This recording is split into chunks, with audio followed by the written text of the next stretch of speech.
Boa tarde. Hoje a nossa aula vai consistir no ping-pong literário. Então, eu e os colegas vamos falar sobre algumas escolas literárias e ninguém vai saber exatamente qual escola vai cair para si, porque quem vai escolher é quem vai estar passando a bola. Então, cada um vai ter alguns minutos, alguns poucos minutos para falar sobre as características da escola literária que o colega passou a bola e escolheu, tá bom? E como eu sou a primeira, eu ganhei o direito de escolher a minha escola literária, então eu escolhi o realismo e eu vou falar algumas características do realismo. Então, o realismo ele vem se contrapor ao romantismo, já não há mais uma romantização dos personagens, não há mais uma romantização da vida, muito pelo contrário. Ele vem mostrar a realidade, vem mostrar personagens com características reais, cheios de manias, defeitos, vem fazer críticas sociais, então é um período em que começa fortemente a ter no, no meio literário críticas. Então, um grande exemplo que nós temos é o Cortiço, né? Que é um livro realista naturalista. Então, ali a gente vê bem escancaradamente a realidade social. E o realismo ele também tem romances documentais, exatamente por essa característica de verificar muito a sociedade, o indivíduo, mas não romantizando, mas sim como realmente é e como realmente acontece. Além do aprofundamento nas características psicológicas, justamente por isso, por não romantizar mais, então a personagem acaba se tornando mais rica. E agora a bola vai para o Ivan, arcadismo. Bom dia, alunos! Meu nome é Ivan Santos e hoje vamos dar continuidade à aula cujo tema será arcadismo. No Brasil, o arcadismo começou em 1768, com o poeta Cláudio Manuel da Costa. Obras poéticas foi o marco inicial. Outro autor chama-se Tomás Antônio Gonzaga, que usava o pseudônimo de Dirceu. Uma das obras mais importantes foi Marília de Dirceu. Arcadismo vem de Arcádia, que eram os prédios, os locais onde os poetas se reuniam para declamar suas poesias. Uma das características do arcadismo é a oposição ao barroco, o culto às coisas do cotidiano, às coisas da natureza, o bucolismo, há temas simples como amor, casamento, a valorização da mulher e também uma exaltação à natureza. O arcadismo foi um movimento muito expressivo no começo do século. E, por esse motivo, temos que estudar afiadamente, pois, sem dúvida nenhuma, vai ser cobrado em todas as etapas da nossa vida escolar. Agora, vou passar a continuação da aula para a Romênia, que vai falar sobre romantismo. Até mais. No contexto histórico, nós conseguimos perceber que a temática romântica ela varia ao longo de suas gerações. E com isso, a predominância de suas características. Um dos elementos mais importantes que conseguimos identificar em sua poesia é a idealização amorosa, né, e a fuga à realidade. Mas nós temos também outras características da escola romântica, como o patriotismo, que é aquele culto à pátria. Temos também o pessimismo, né? Também temos o amor platônico, Temos também uma linguagem mais simples, a contemplação mais do eu lírico, né? E também temos a maior liberdade formal.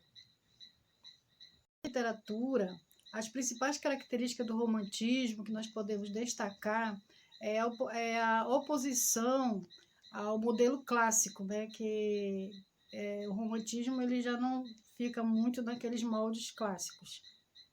E também a estrutura do texto em prosa longo.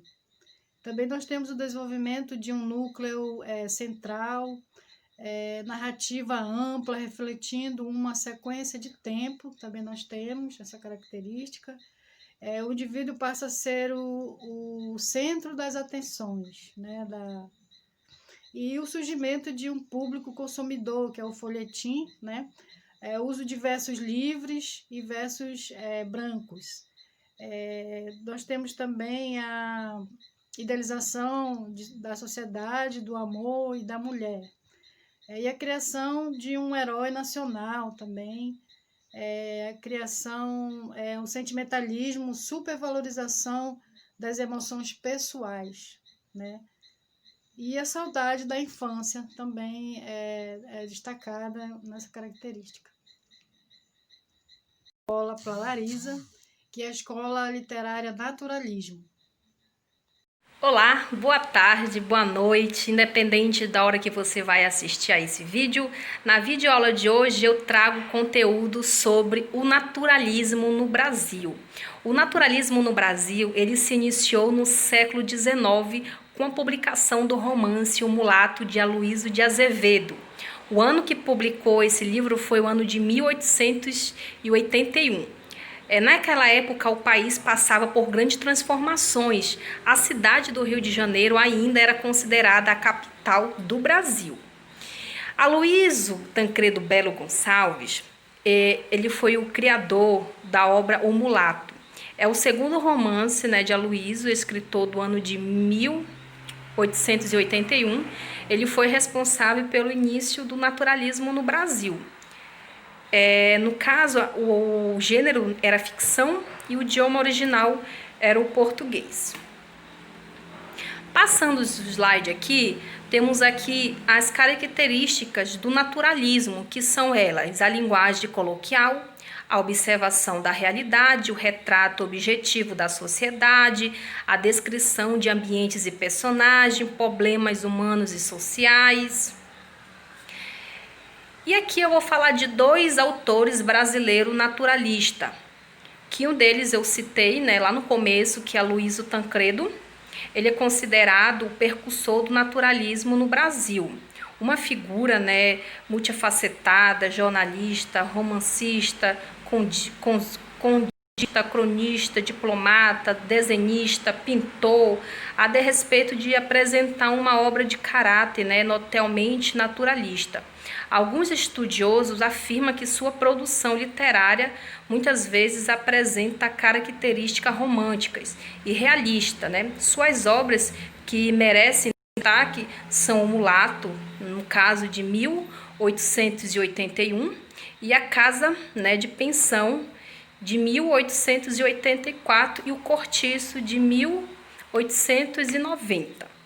Temos também o Adolfo Ferreira Caminha, é um dos principais representantes da literatura brasileira, foi Adolfo Caminha, publicou sua primeira obra em 1886, no caso Voz Insetos.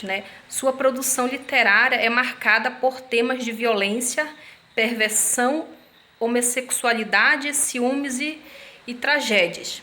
A obra que merece destaque é A Normalista, de 1893, de cunho regionalista. Além disso, O Bom Crioulo, no caso de 1895, foi seu romance ousado por abordar a temática homossexual. Então é isso. Então eu trouxe aí os dois autores, os dois autores brasileiros naturalistas. Então essa foi a aula de hoje. Agora vamos passar para a nossa próxima escola literária, que é o pré-modelismo. Então é com você. O pré-modernismo deve ser situado nas 2 décadas iniciais deste século, até 1922, quando foi realizada a Semana de Arte Moderna. Serviu de ponte para unir os conceitos prevalecentes do realismo, naturalismo, parnasianismo e simbolismo. O pré-modernismo não foi uma ação organizada, nem um movimento, e deve ser encarada como uma fase. Essa fase foi de grandes transições. As principais características do pré-modernismo são ruptura com o passado por meio de linguagem chocante com um vocábulo que exprime a frialdade e inorgância da terra. Inconformismo diante da realidade brasileira mediante um temário diferente daquele usado pelo romantismo e pelo parnasianismo. Exemplo, caboclo, subúrbio, miséria, etc. Interesse pelos usos e costumes do interior, regionalismo com o registro da fala rural. Destaque a psicologia do brasileiro, retratando sua preguiça por meio das mais diferentes regiões do Brasil. Acentuado nacionalismo, presente de Policarpo Quaresma. Preferência por assuntos históricos, descrição e característica de personagem típica com o intuito de retratar a realidade política e econômica e social de nossa terra.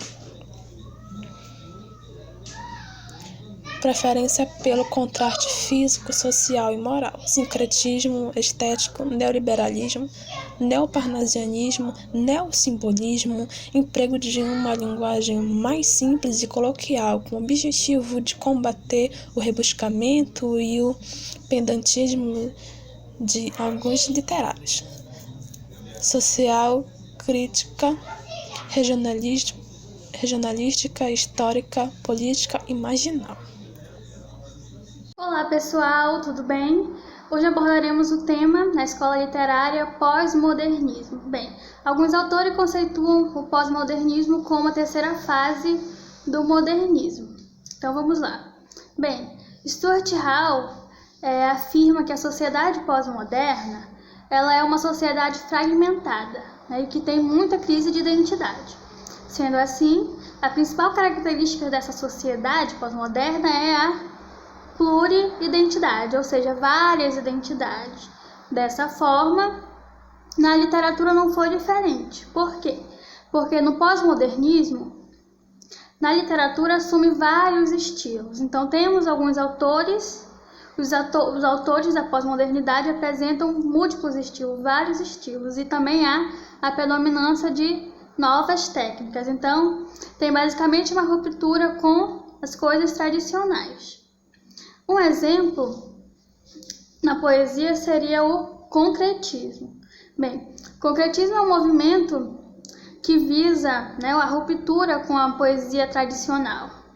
A poesia ela passa a ter uma ênfase nas imagens e temos o exemplo da poesia de Décio Pignatari, Beba Coca-Cola. Bom, nesse poema da pós-modernidade, Décio Pignatari utiliza o slogan da própria Coca-Cola para fazer uma crítica à sociedade de consumo e à própria Coca-Cola.